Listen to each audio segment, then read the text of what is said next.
Hi guys, it's Avas from Trendy Startups. Today I'm gonna show you how to fix if camera being used by another apps. So let's get started. Simply goes to search bar, type here check for updates. So you have to check if any updates available. So first you have to update your laptop. I already updated my laptop. So close this window and the next step is click on start button, click on settings. Now here you have to click on privacy.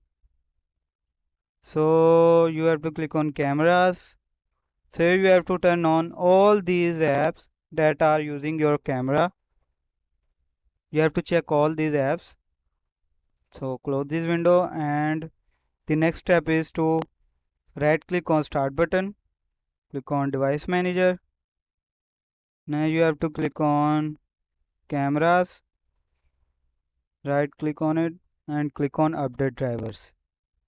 Browse my computer for drivers, click on next, click on close. After this you have to restart your PC. This may fix your problem. You can fix your problem by following this process.